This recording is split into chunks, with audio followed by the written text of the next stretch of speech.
Okay, welcome back.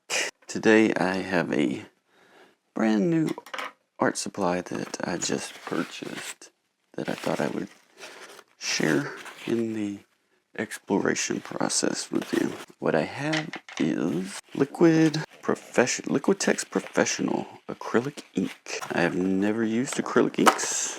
I have used acrylic paint, as you saw in the last video before that, or some video. Maybe you haven't seen any. Anyway, I purchased this at Michael's. The original cost, I believe, is $45. I had a 30% coupon, 30% off coupon. So it was a little bit less than that, 30 something. It comes with 6 colors. We'll just go through them real quickly. Titanium white, which it says is opaque, and then it comes with a carbon black, which it says is semi-opaque. Kind of disappointed in that, because black isn't the one I would expect to be semi-opaque. Oh. Then it comes with raw umber, transparent raw umber, which is transparent also. We'll see how each one of these does when we put them on the canvas. Phthalocyanine blue, green shade, whatever the hell that means. Transparent also. A naphthol crimson, also transparent. And finally, a yellow medium azo, which is also transparent. You can see that this one has settled the pigments at the bottom. It's very separated. Now, with each one of these, you're supposed to shake them up for use, which we're going to do. I'm going to do some color swatches on here. This is a Arteza 8x10 economy cotton. It's already primed with gesso. Feels nice. Silky. Very nice. Not too shiny either, which is a good thing. Alright, so roll up my sleeves here so I don't get anything on them. Grab my drink because my mouth gets dry when I talk. If you're wondering what I'm drinking, it is Diet Mountain Dew because I like Diet Mountain Dew. Not really. I don't like it that much. I usually do another diet drink, but this is what I had, so this is what I'm drinking. And it's room temperature, which some people find disgusting. I oftentimes will drink my drinks room temperature. I will also drink them flat. I don't care. My body, my choice. Okay, so I have some water, just tepid tap water. I have this tray. This is some cheap shit that came with another art kit. I'm just gonna go in full color after I shake these up, and we'll do some swatches, see what they do, and then we'll make a little, I guess, inking with these. So I'm going to start with the black because that's the one that I'm the most curious about. I'm going to put it down. We'll see what it does. We'll let it dry, and then we'll try putting the white over it and see what the white does, because since it says the white is opaque, so it doesn't say how long to shake these. I assume based on the how much settlement I see in this yellow one. Actually, I'll just shake it too. That'll give me an idea. Yeah, okay. They blend pretty fast. Kind of wish there was a BB or something in here so that I would know. I would be confident that it was mixed. But here we go. All right. So cracking this open. This is brand new. Okay, so this is a dropper. I'm just going to go in hard. We'll start here at the back. That's 5 drops. That looks like a lot for 5 drops, honestly. Each one of these is 30 milliliters. Probably came nowhere close to that. Okay. I have 2 brushes. I have a square brush and a round brush. I'm going to try each one of them, see what they look like. These are dry right now, but they'll get wet as I rinse them out. So just give everything a fair shake. I'm just going to go ahead and wet the brush with water. I have a paper towel. Just dry it out a little bit. I'm going to do that after each one. And we're going to start with the black with the round brush. See, swatch it out, see what it looks like. Okay. Just looking at it, it looks, it's very liquidy, which you would expect from ink, but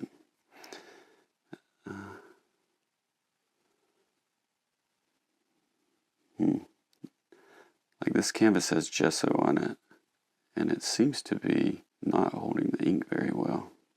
So this canvas may not be what we want here. As you can see, it's not taking it at all.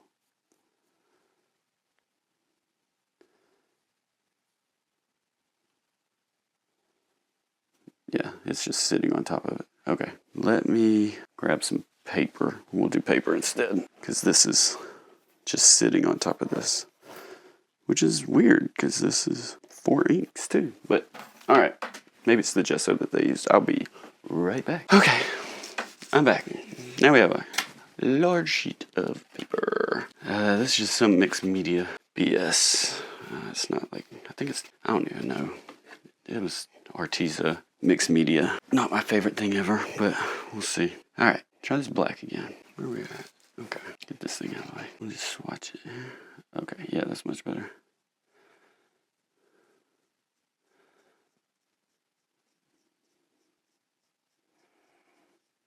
I didn't even put that much on it. It's a lot. A little bit goes a long way, clearly. Here, let's just, there we go. Let's just run it, run it, run it. Yeah, that a little bit goes a long way, so don't make the same mistake I did. That's the black. It looks pretty good, actually. It's a little bit, like I said, it claims that it is semi-opaque, which, I don't know if you can see this. I'll get it closer, but it definitely is not black. The paper showing up through it a little bit, which is what you would expect, given what it says it is. It's just a little disappointing to get a box that is supposed to be a set, and then the black not be black. But apparently you're supposed to be able to blend these. We'll see later. So maybe that's why they did it, so that you can darken some of the other colors. But given how far a little bit goes, I don't know, man. I'm skeptical. Seems like it would just turn everything so dark. It would be unusable. But also, these are supposed to be able to be used like watercolor. So let's see what happens if we go back in with some water. So this is wet now. I'm going to go in this part. See if it'll re-wet the ink. It will. And again, these are acrylics, so I don't expect them to reactivate too much since they're, basically plastic once they're dry. I think that's just residual that's left from the brush. So once they're dry, they're on there, which is good. Which is how we were going to test the white. So let's just go ahead and do that.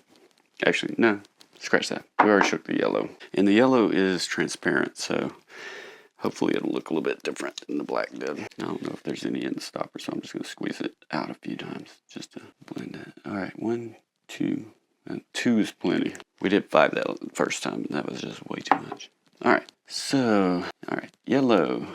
See what she looks like. On the brush, it doesn't look too thick, but oh yeah, that is nice.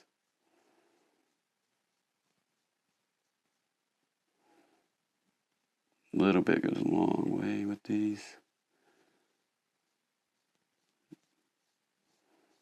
That was 2 drops. It probably took about half of it into the brush, and this is a pretty big brush for what we're doing. But that yellow is very vibrant. Some of the black that was left in the brush is coming out now, making it a little gray, but even that's not dulling that yellow too bad. Let's grab a little bit more of the yellow.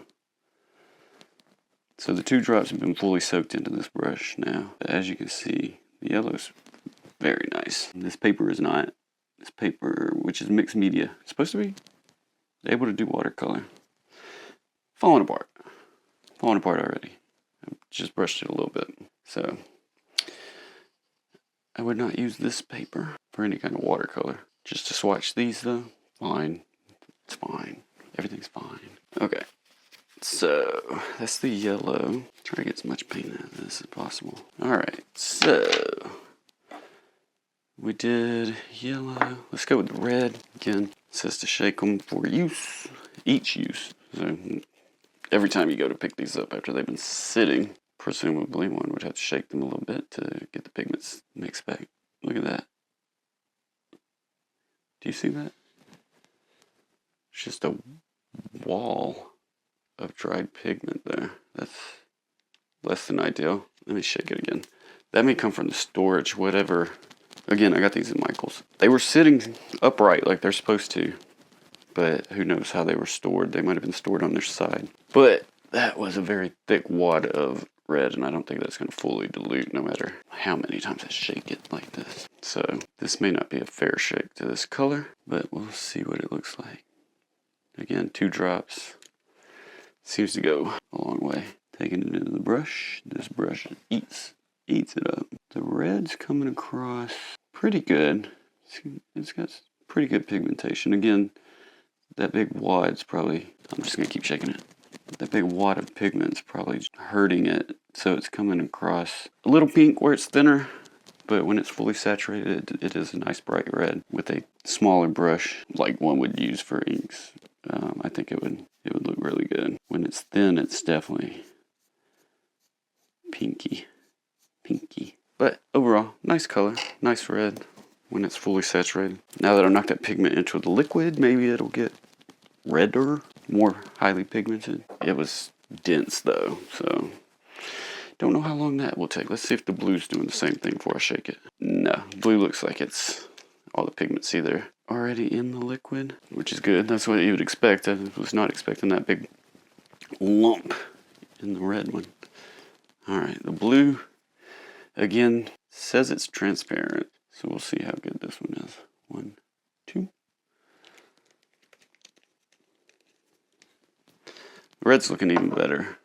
All of them, really, as they dry. Really impressed with those. Again, the black's disappointing, but we'll try mixing it with some of the other colors, see what happens a little bit later. Maybe that's why they went with the semi-opaque, but not my favorite. When I want to use black, especially with ink, I want it black. I want you to be able to see it from space. Alright, so we got the blue. That is very pigmented. That is very nice. It's a pretty color. Yeah, that is very pretty. Said it was on the green side. It's definitely warm when it's thinned out. Like, that is pretty. A good sky color, good ocean color. I like that a lot. Yeah, that's pretty. It's a good color. So far, yeah, impressed with the inks. So what do we got? We got red, yellow, black. All right, so we got white and umber. Umber is red, yellow? I don't know. Brown? Guess we'll see. Brown, yeah. No pigment hanging off on the side like that red. So far the red's the only one that did that, which is odd. But with this one I can see the pigment just hanging out at the bottom, so I don't know if y'all can see that. It's hanging right there around the edges. It's like a yellowy caramel color. Alright, so we got the umber shaking up. Let me give it a few squeezes. Just make sure there's nothing in that tube. 2 drops again. Get our brush. Still got a little bit of blue in it, so let me just keep working that. There we go. Try it out. Nice. Alright, this is transparent raw umber. Okay, nice earthy woody color. Yellow undertones. The browner pigment seems to just be hanging out on top of the yellowy color, though. I don't know, because this is not the paper coming apart. That is the pigment just kind of not dissolving. So you're not going to get a even color with this, I don't think. Unless it's super thin. Yeah, like it's definitely going to be muddled. Like, see, pigment is separated from the liquid on that one. I'm going to shake it up a little bit more. We'll give it another shot here. I don't want to pass judgment on it too soon, but none of the others did that. So, not ideal, because you'd want that to stay suspended at least long enough to use it, right? Okay. That's somewhat better, but using it very thin, when you use it heavy, you can see the pigment just kind of hanging out there, separate from the liquid. So the liquid's a little bit colored from, but like a yellowy, and then just these brown, flaky chunks. Like, I can feel it. It definitely feels a different texture of plastic, obviously, but that brown, that's not ideal. That is not what I would want. Like, okay, if I'm doing earth or something, a tree trunk, sure. Skin or something, if I was trying to color skin with that, and I wanted a cartoony look, there's no way you'd get a cartoony look with that. It's like a flat look. Alright, so, despite my disappointment, I shall move on to the white. And what I'm going to do with the white, this is the white page, I'm going to put it over the black. I'm going to actually put it over all of them, see what it looks like.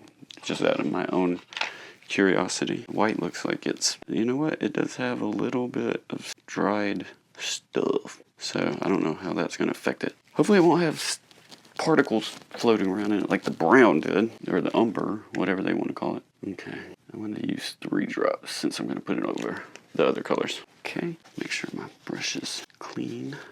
Looks good. All right, grabbing some white. First inspection looks very pigmented. Okay, the white is opaque, so this is what I would expect. But I suspect that if you put a couple coats on it, it'd be a pretty good job. Let's see what it looks like over the yellow. Yeah, not bad. Over the red, not terrible. Okay, if I go pretty thick, like actually it does cover it. Over the brown, yeah, you can obliterate the brown. It's garbage. But these other ones, yeah, looks pretty good. Not terrible. About what you'd expect, or about what I would expect. I can't think of an example of when I would want to use a white that was too heavy. And if I was going to, I'd just use like a acrylic pencil or not acrylic pencil, acrylic pen or acrylic paint, something that's designed for that sort of thing. This is, I believe, is more for blending. So, having said that, since most of these inks are starting to dry, so we are going to add more and we will blend them. We'll start with the black, which is still wet since I put 5 drops. So I will add a little bit of I'll drop a drop of white into the black and see what we get. Theoretically it would be gray, right? So let's see if that's what we get. Black's definitely overpowering the white, but it does look, no. Okay, so let's do 2 more drops of white. That should be about even with the black in there. Because I know I did 5 drops, but I used some of it. Let's see what it looks like. Off the bat, it doesn't look black. Okay, it's definitely gray. Beautiful. Yeah, excellent. I made a nice gray. Nice dark steel gray. If I added more, I'm sure I could get it blended down to like a... Man, that black is super pigmented. Thin this out. There we go. Yeah, so like, if you thinned it out with the white, you could probably get it down to whatever shade of gray you wanted, like shark belly. All right, so anyway, those 2 blend well, so that's good to know. That brown is so bad though. Let's throw some yellow in that brown, see what happens. I'm gonna put 2 yellow, and then I'll grab that umber again and put another drop of that in there. So that should be about even. I'm gonna switch brushes. I don't know if you can see that, but it's not a pretty color. It's an olivey green.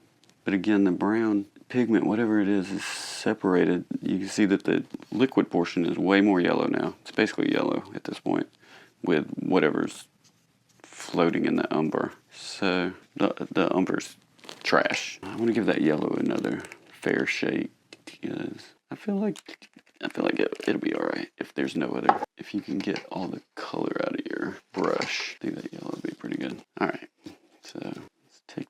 Again, I'm using the square brush this time. Oh yeah, unlike with the umber, I don't see anything floating in there. It looks very flat. A couple little bubbles. It goes on so smooth. Like the brush is starting to get dry now, and it still looks. It's a little lighter, but it still looks flawless.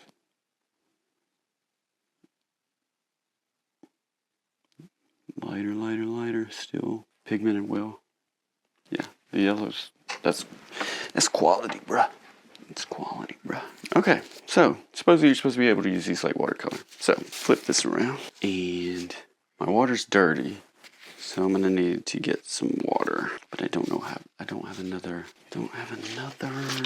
cup. So let me rinse the cup out, and we will try it with water. Okay, got some clean water. Dirty brushes. Nah, clean the brushes too. Just kidding. So now we're gonna add water to these. I'm just gonna wet the brush. That's what I mean. Not dry it this time. And we'll try it. So we'll start with the yellow. I don't know. It's still pretty thick. I mean, if you add a lot of water to it, yeah, I guess you could. I don't know why you would want to, because like if I want to do watercolor, I think I would just do watercolor. I'm gonna grab the red while this is still wet, and we'll see how they blend.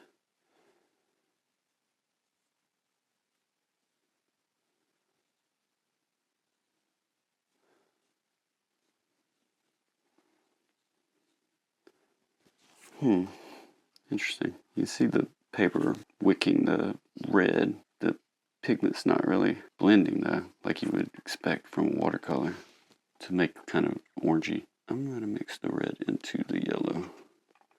That made orange. That made orange quickly. Yeah, see? So it's interesting that the wicking didn't create an orange.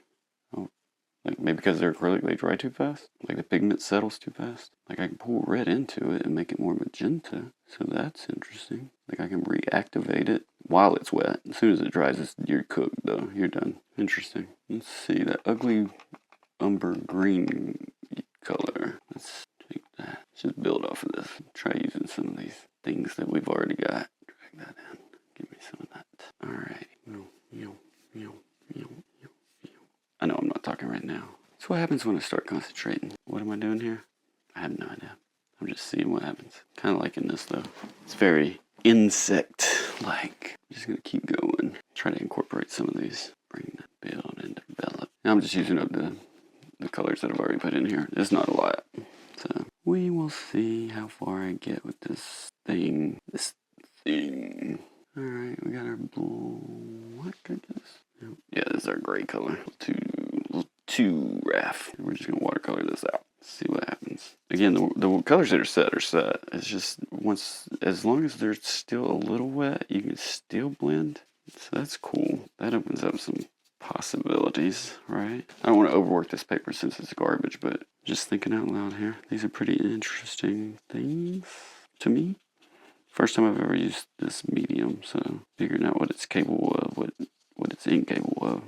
It's good. Alright, so this insecty thing, bisected by this. I got red and I got blue, so I guess I can make a purple. Again, the blue's supposed to have some sort of green undertones, so I don't know what the purple will turn out as. It didn't turn out as purple, that's for sure. I mean, it's not the same as the pure blue, but it just ate up the red. I don't see the red.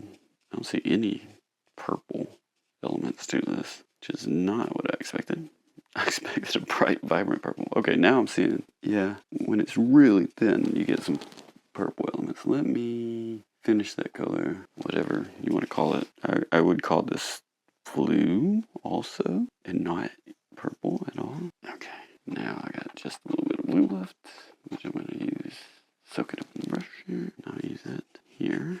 Again, the pigmentation of these, with the exception of the umber, is really good. A little bit goes a long way. That is 2 drops of each, with the exception of the black, which has probably about 3 drops of black, 3 drops of white in it at this point. It makes kind of a steely gray when it's even. So if you were if you were painting some sort of metal or urban urban landscape, it's good to know. When they're blended together, like, that's a pretty solid color. Like, it covers up most anything. Alright, I really like the yellow. Oh wait, let me shake that back up.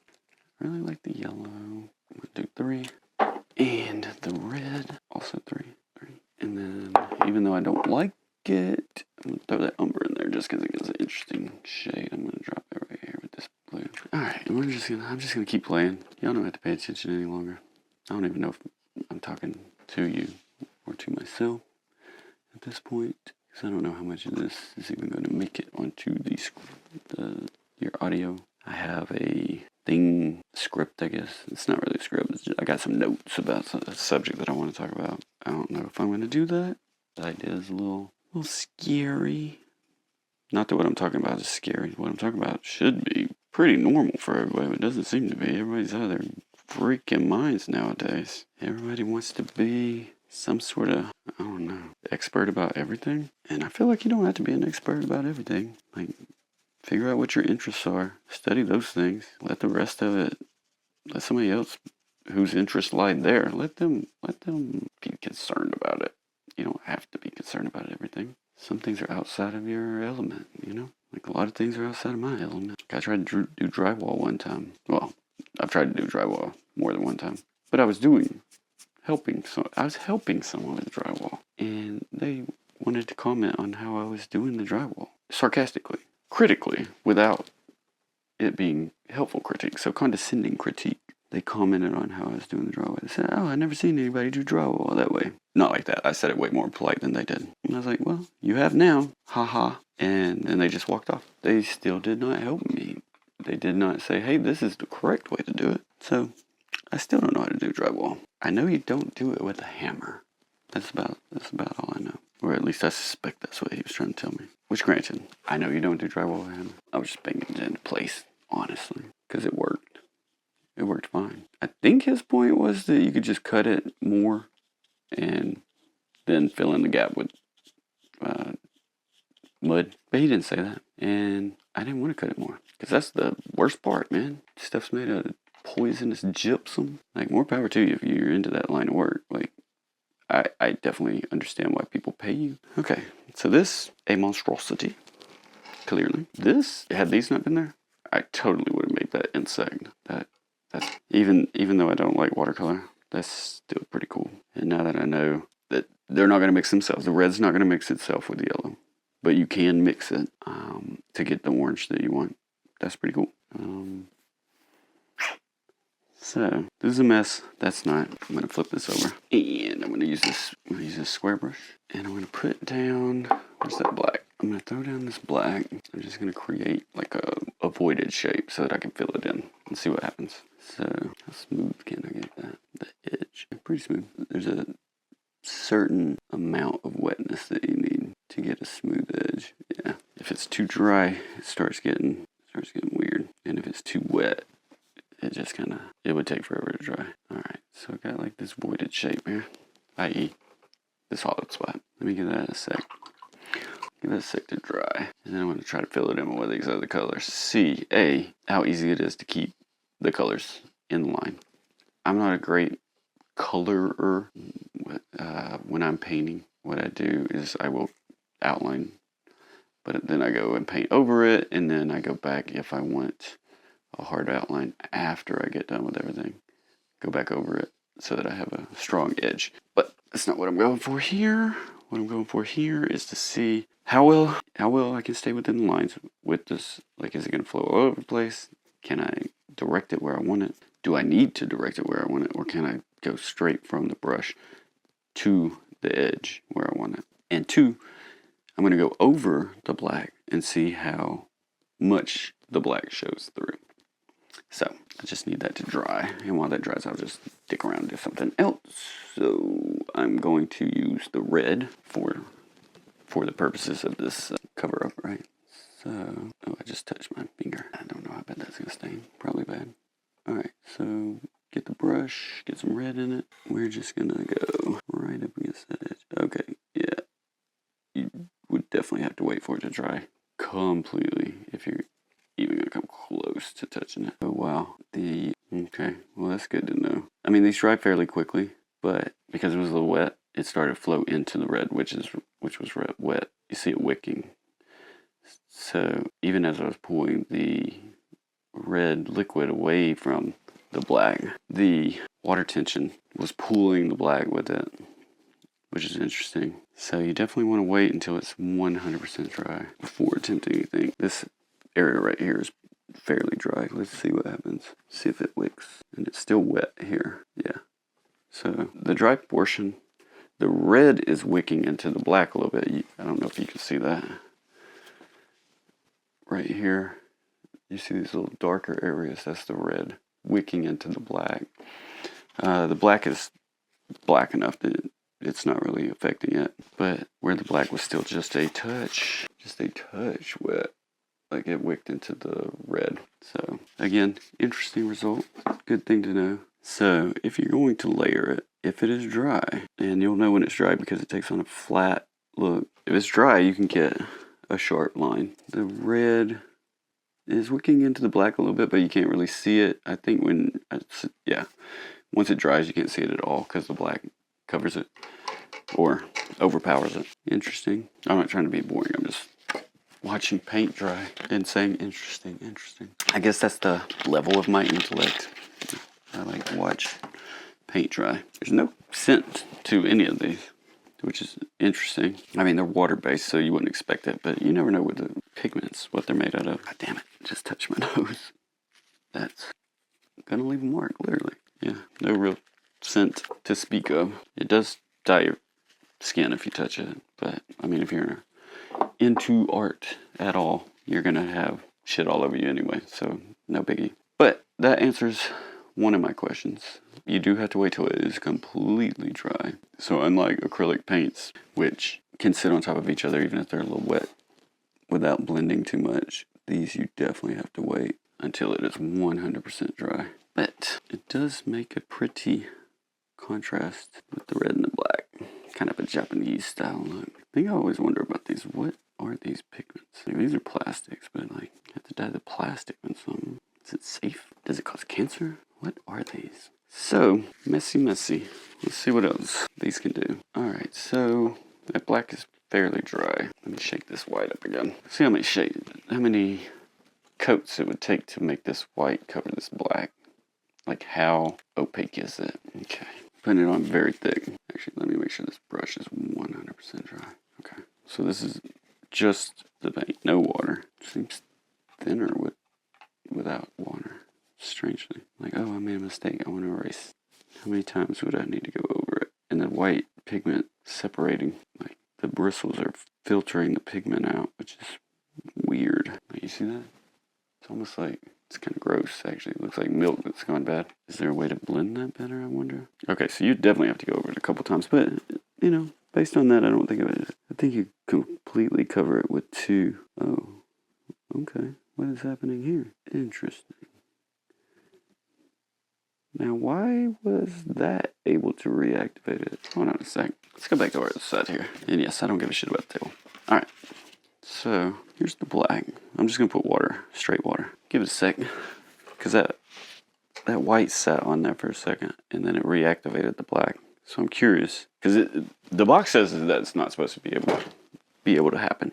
That's not supposed to occur. Yeah, it's not doing it on that side. The red that you're seeing is from the dirty water. So it's not reactivating it on this side. Here, I'm just going to drop one drop of white on here. It's definitely pulling out some, yeah. Look at that. Hold on. Actually, grab this other brush. Oh, I see. What it's doing is shredding the paper. Because this paper's garbage.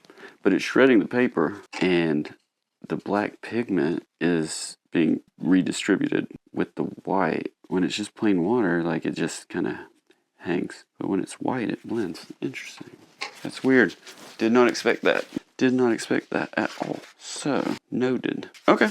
Well, to me, this has been an interesting process. I hope it's been interesting to you. Again, this is Liquitex Professional Acrylic Ink. And all of them are pretty good except for the raw umber, which is garbage. And they need to change their formulation on that one. Do they make good watercolors? No. But they are not made to be watercolors. They can be used in a watercolor-like manner, but that is not what their intent.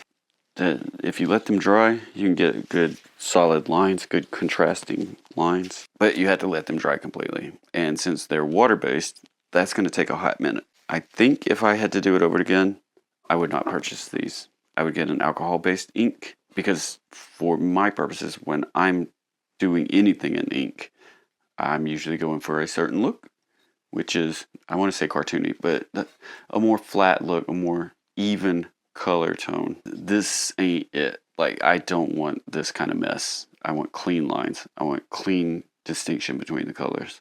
I'm not looking for a watercolor replacement because I can use watercolors. I'm not looking for a paint replacement because I've got paints. If I were using an alcohol-based ink and putting this on top of it as like final touches, yes, this would be great. These make very nice colors, very good pigmentation, but they're kind of like in a middle space. I will definitely be using the red, the blue, and the yellow. Beautiful colors. Beautiful colors. The black ain't black enough for me. The white ain't white enough for me.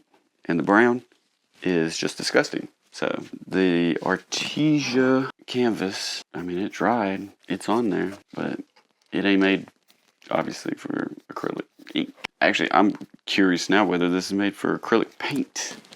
After seeing how it just stood on top of it, they're both water-based.